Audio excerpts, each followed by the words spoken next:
Hello folks, in this lesson we're going to be discussing how to name common acids and bases using tables K and L. Arrhenius theory, including the hydronium ion and the hydroxide ion, these are our very first understandings of acids and bases, and then we'll talk about the strength of acids and bases. There is a bookwork associated with this lesson. Copy this down as a header for your classwork page, and second that with this aim: what are the properties of acids and bases? And then finally, I just want you to write down this table and commit it to memorization.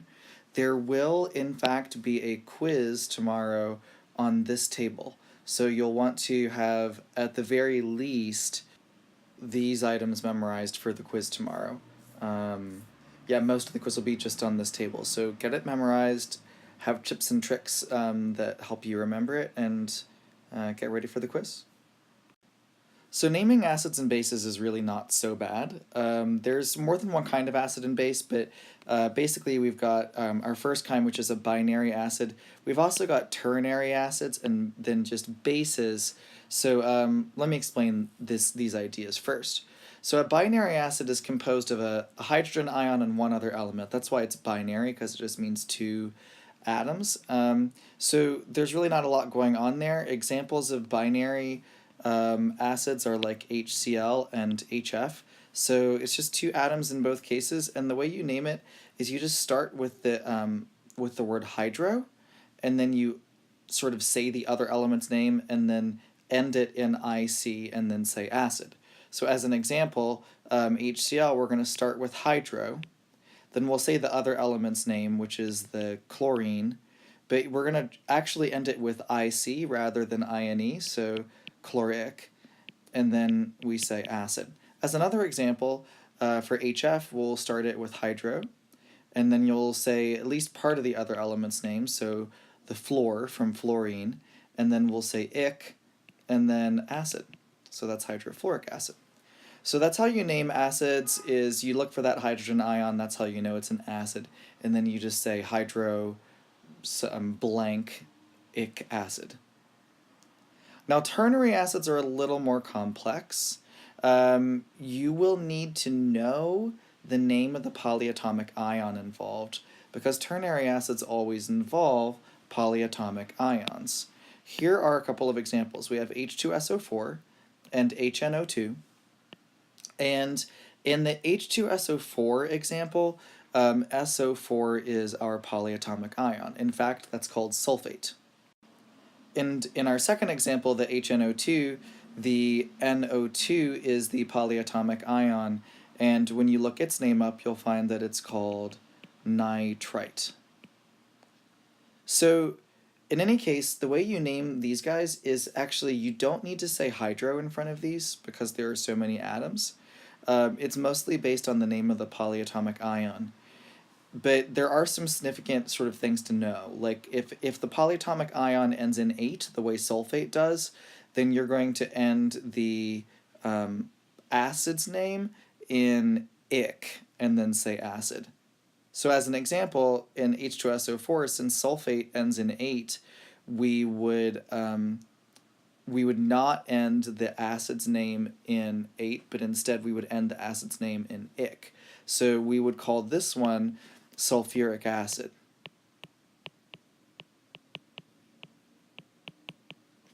And in the next example for HNO2, since it ends in ite, it's nitrite, then we're going to end that type of acid with us as the name. So I guess we could say 8 ends in ic and ite ends in us. So this one's going to be nitrous acid. Now lastly, the bases are the most convenient to name because you mostly just name it the way you would name it anyway. So CaOH2, we would just call that one calcium hydroxide. And NaOH would just be called sodium hydroxide. So from this slide, take away that an acid is going to have a hydrogen ion in every case, and bases will have hydroxide ions in every case.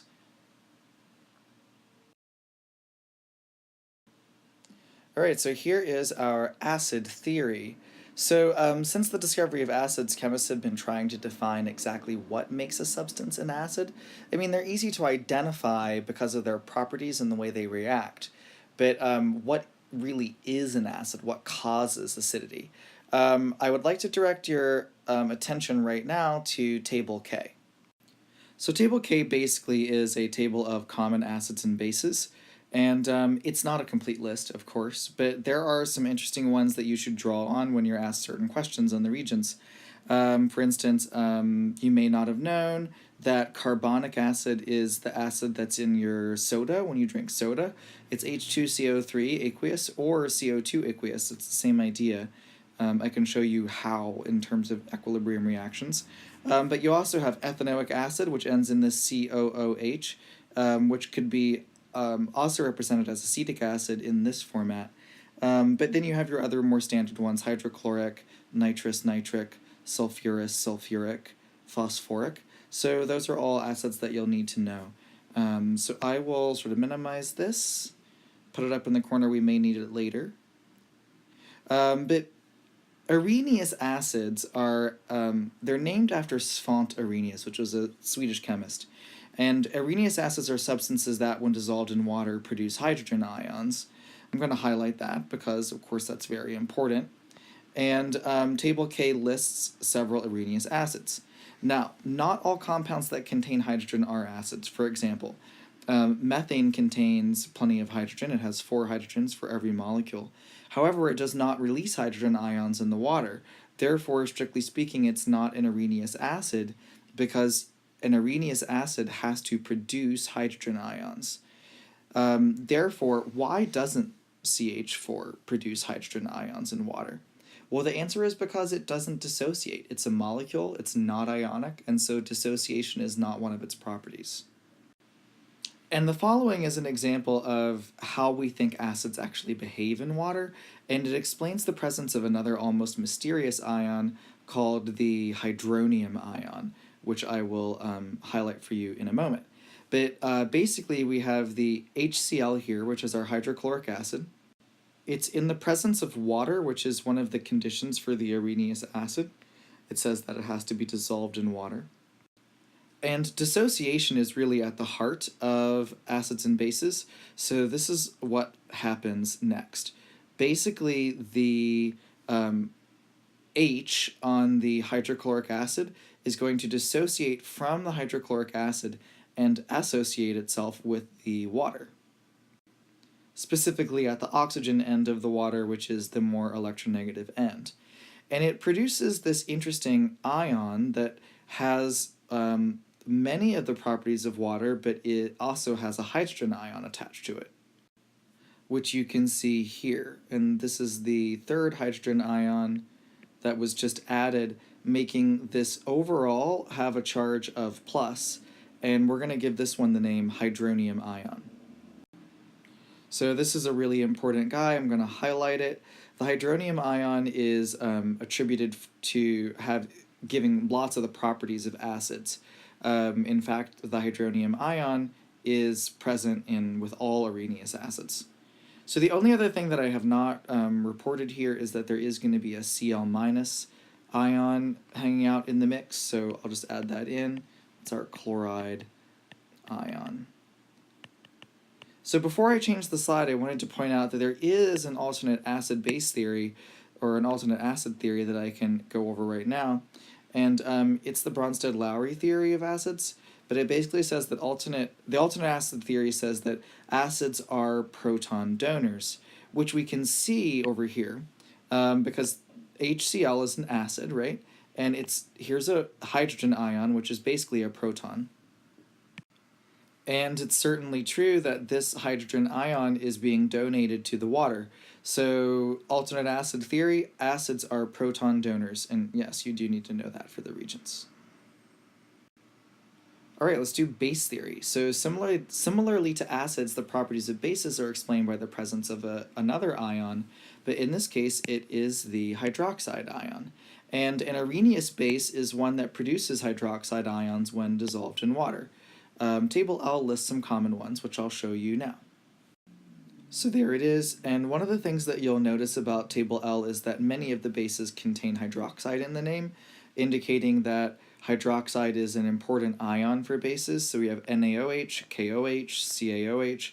These are three very prominent bases. But we also have NH3, which doesn't have any OH at all and doesn't have hydroxide in the name, but is listed on table L as a common base. So I think this is going to be one of the ones to pay attention to, NH3. I'll give you an example of how to think about that one in a minute. So let me just move table L out of the way. Now, many but not all compounds containing hydroxide are bases. For example, NaOH and CaOH2 are bases. But alcohols, such as CH3OH and CH3CH2OH, do not ionize to produce hydroxide. Why not? So again, these guys are molecules, the CH3OH and the CH3CH2OH. Those guys are full-on molecules, and dissociation is really hard for them. So that means it's difficult for them to ionize and produce hydroxide ions. Now furthermore, some Arrhenius bases don't even contain the hydroxide ion in their formulas, yet they end up as hydroxide ions in solution, and ammonia is our prime example. This is ammonia right here. So it's NH3, it doesn't have hydroxide, yet somehow it is able to produce hydroxide ions when dissolved in water. So here's the way it's able to do that. Basically, one of these hydrogen ions comes over to the ammonia and it sticks. Therefore, it leaves behind an OH minus and an NH4 plus, which of course starts as ammonia, but after it gains a hydrogen ion from the water, it also gains a positive charge. So this is called the ammonium ion, and this of course was water, but this guy is what makes the ammonia a base. This is called the hydroxide ion. It's OH minus, and it's probably the most important thing here, so I'll highlight it. But basically the hydroxide ion is what gives most bases their properties, and it was also one of the things that Arrhenius says is required. So an Arrhenius base produces hydroxide ions when dissolved in water, and although ammonia didn't contain hydroxide ions, it certainly was able to produce them. All right, last thing on this slide is the alternate base theory, which basically says that bases are proton acceptors. Now, if you just take a quick glance at this, you'll be able to see that the H right here was a proton. It went over to the NH3. That's how you got NH4, and you have OH instead of H2O. And so then NH3 is definitely a proton acceptor. All right, now strength of acids and bases. I would just like to point out that swallowing hydrochloric acid would kill you, but swallowing citric acid can strengthen your immune system. Additionally, if you dropped sulfuric acid in your eye, you would be blinded, but dropping boric acid in your eye actually reduces redness. I'm referring to citric acid as vitamin C, and boric acid, which is the active ingredient in Clear Eyes. And basically, the reason why these two acids are harmless and even helpful is that they are weak compared to hydrochloric and sulfuric acid. And as you may have guessed, this is really a story about dissociation. So let's follow it through here. When 1 mole of HCl dissolves in water, you're probably not surprised to find out that that mole of HCl completely dissociates and produces a mole of hydrogen ions, as well as a mole of chloride ions. This property of the HCl completely dissociating into H plus and Cl minus is why the acid itself is so strong. When you have a lot of dissociation or strong dissociation, you'll have a strong acid. And since we know that citric acid and boric acid are much weaker, then it stands to reason that they also have much weaker dissociative properties.